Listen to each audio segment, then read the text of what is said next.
Selamat malam. Pada kesempatan ini kami dari kelompok 6 akan mempresentasikan materi mengenai penemuan hukum bab 7. Sebelum melakukan presentasi, saya akan memperkenalkan diri kami dari kelompok masing-masing. Saya Petrus Peterseki selaku moderator. Saya Adventus Bata sebagai pemateri. Saya Alfianus Pilatus sebagai pemateri. Saya Stefanus Paringpare sebagai pemateri. Saya Nixia Firiano Ringo sebagai pemateri. Saya Samuel Fian Sosiwa sebagai pemateri. Saya Trisna Claudia Bona sebagai materi. Nah, selanjutnya kami akan memaparkan materi dimulai dari rekan saya Stephen. Oke, baik, saya akan memaparkan materi tentang penemuan hukum. Tujuan Instruksi Nasional Umum. Tujuan Instruksi Nasional Umum materi ini adalah mahasiswa dapat memahami berbagai metode, bentuk dan cara-cara menemukan hukum. B. Tujuan Instruksi Nasional Khusus. A. Mahasiswa mengetahui tentang pengertian penemuan hukum.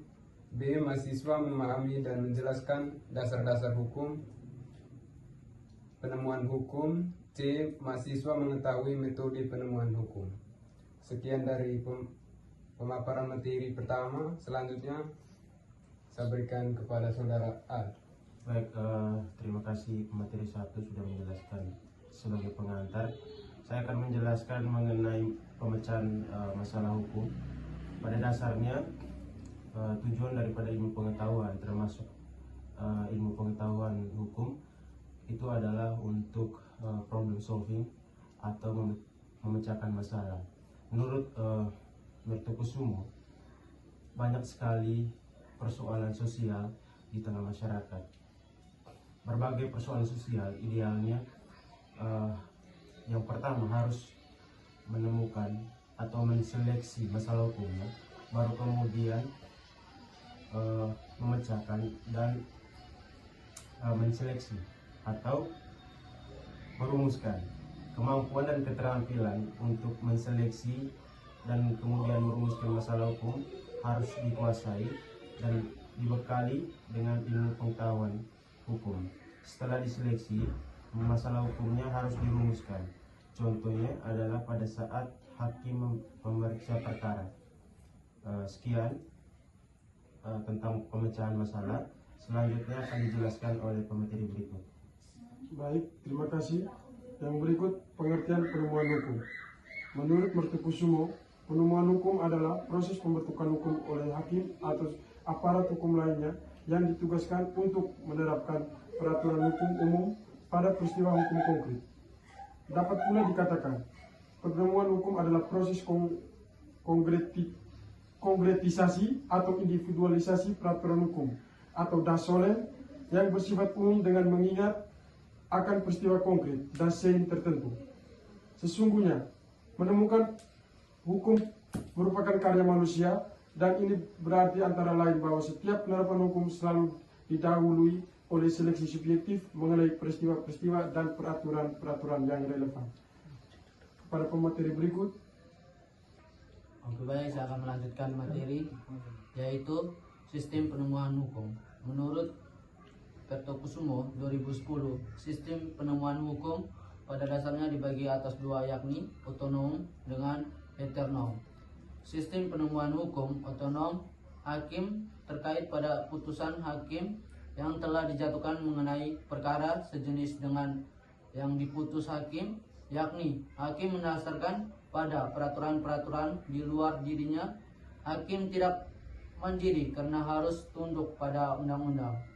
Penemuan hukum bukan semata-mata hanya penerapan peraturan hukum terhadap peristiwa konkret, tetapi sekaligus juga penerapan penciptaan dan pembentukan hukum.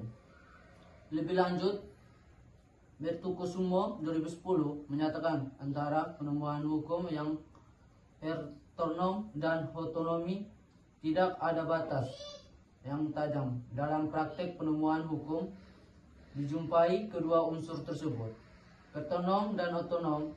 Praktek penemuan hukum di Indonesia mengenal penemuan hukum heteronom sepanjang hakim terkait pada undang-undang, tetapi penemuan hukum ini juga mempunyai unsur-unsur otonomi yang kuat, karena hakim seringkali harus menjelaskan atau melengkapi undang-undang menurut pandangannya sendiri.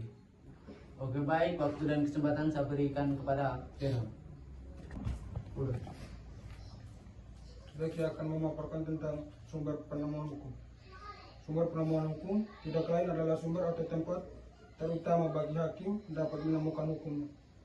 Atau Mortokusmo, sumber utama penemuan hukum adalah peraturan perundang-undangan. Kemudian hukum, kebiasaan, jurisprudensi, perjanjian interaksional, dan doktrin. Dalam ajaran penemuan hukum, undang-undang diprioritaskan atau didahulukan dari sumber-sumber hukum yang lain. Undang-undang merupakan sumber hukum yang penting dan utama.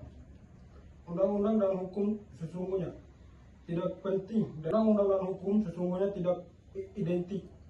Undang-undang merupakan sebagai dari hukum, artinya di luar undang-undang masih ada yang lain, misalnya kebiasaan yang termaksud sebagai hukum. Sekian dari saya akan memberikan kesempatan untuk Saudari Trisna. Terima kasih. Berikutnya saya akan memaparkan materi tentang metode penemuan hukum. Menurut Mertokusumo 2010, untuk menemukan hukum tersedia beberapa metode penemuan hukum. Dalam hal peraturan perundang-undangannya tidak jelas, maka tersedia metode interpretasi atau metode penafsiran. Sementara itu, berbagai cara penafsiran terbagi beberapa bagian, yaitu yang pertama, menafsirkan undang-undang menurut arti perkataan atau istilah, atau biasa disebut penafsiran gramatikal, yaitu antara bahasa dengan hukum terdapat hubungan yang erat sekali. Yang berikut, menafsirkan undang-undang menurut sejarah atau penafsiran historis, yaitu setiap ketentuan perundang-undangan mempunyai sejarahnya.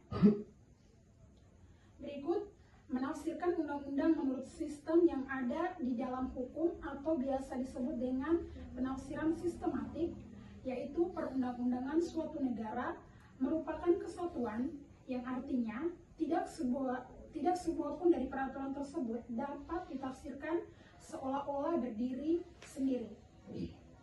Berikut, menafsirkan undang-undang menurut cara tertentu sehingga undang-undang itu dapat dijalankan sesuai dengan keadaan sekarang yang ada dalam masyarakat, atau biasa disebut dengan penafsiran sosiologis atau penafsiran teleologis.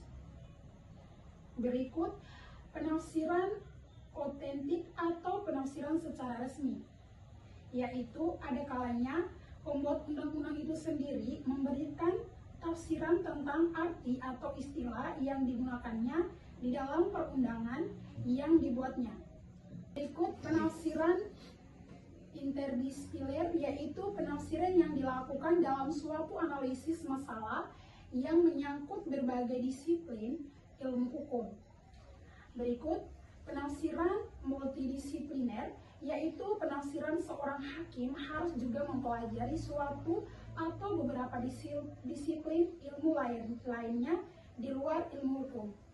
Sekian pemaparan materi dari saya. Terima kasih. Sekian presentasi dari kelompok kami. Mohon maaf apabila ada kekurangan ataupun kesalahan dari presentasi kami, terutama kepada dosen pengampu Ibu Faya dan juga teman-teman yang menonton video ini. Terima kasih.